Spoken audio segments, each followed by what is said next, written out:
ایک رات میرے بابا نے وارث ماموں کو گھر بلایا اور ان سے کہا کہ ہم چاند کی شادی کرنا چاہتے ہیں, آپ اس سے پوچھ دیں کہ اگر کسی کو پسند کرتے ہو تو ہم اس کی شادی اس سے کر دیں, ہم جو ہے نا وہ اس کی مرضی کے خلاف نہیں جائیں گے. تو میں نے ان سے کہا کہ آپ ایسا نہیں کر پائیں گے. انہوں نے کہا کہ نہیں, ہم کر سکتے ہیں.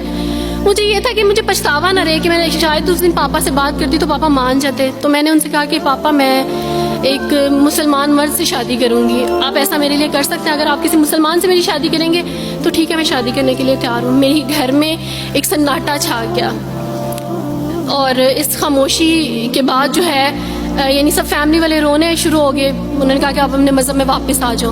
لیکن یہ ہے کہ میں دین اسلام قبول کر چکی تھی. آپ یقین جانیں جس طرح لوگ مختلف ہیں اسی طرح ان کے مسائل بھی مختلف ہیں. مجھے مینٹلی بے انتہا ٹارچر کیا گیا. مینٹلی مجھے یعنی اس چیز کا احساس دلوایا گیا کہ ماما پاپا روتے ہیں. میرے پاپا نے آپ یقین جانیں خود کو پھانسی لگانے کی کوشش کی میری آنکھوں کے سامنے. میری ماما نے خود پہ پیٹرول ڈال دیا اور خود کو جلانے کی کوشش کی میری آنکھوں کے سامنے. اور میں اپنے روم میں بیٹھی یہ کہتی تھی کہ اللہ اگر میں حق پہ ہوں نا تو میری فیملی کو کچھ نہیں ہونا چاہیے. پھر بہرحال مجھے میری فیملی سے نکال دیا گیا یہ اس ڈر سے کہ میری وجہ سے دوسرے بہن بھائی بھی اس راہ پہ نہ چلے جائیں. اور وارث ماموں کو بلا کے مجھے گھر بھیج دیا گیا, ان کے گھر بھیج دیا گیا.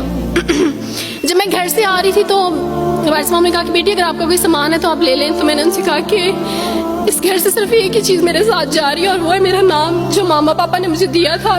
میں چاند رات میں پیدا ہوئی تھی اس لیے انہوں نے میرا نام چندہ رکھا تھا. بس وہ نام لے کے آئی. آپ یقین کریں ہمیں کہا جاتا ہے جبرن اسلام قبول کیا جاتا ہے. اسلام قبول کرنے کے بعد وہ جبر کیا جاتا ہے کہ آپ سوچ بھی نہیں سکتے. آپ کو اپنے ماں باپ سے ہی ملنے نہیں دیا جاتا, آپ کو اپنے ہی چھوٹے بہن بھائیوں کے پاس نہیں جانے دیا جاتا. آپ ہاسپٹل میں تھی ڈیلیوری کے ٹائم. آپ یقین جانے میرے پاس کوئی بھی نہیں تھا جو مجھے بیڈ سے اٹھا کے بٹھا سکتا. ایسے موقع پہ مجھے اپنے اپنوں کی ضرورت تھی, لیکن میرے اپنوں کے جبر نے میری ماما کو مجھ سے دور رکھا. میرے بہن بھائیوں کو, میرے کرسچن کولیگس نے ہی میری فیملی کو پریشرائز کیا کہ اس کو فیملی سے نکال دیں, کیونکہ اگر آپ اس کو ملیں گے تو مزید لوگ بھی عبدالوارث کی طرح چندہ کی طرح اسلام قبول کریں گے. میں نا ہاسپٹل میں لوگوں سے کہتی تھی کہ مجھے بیڈ سے اٹھا کے بٹھا دیں, سیزیرین کے بعد میں اٹھ نہیں سکتی, میرا بیبی رو رہا ہے, کوئی مجھے بیبی پکڑا سکتا ہے.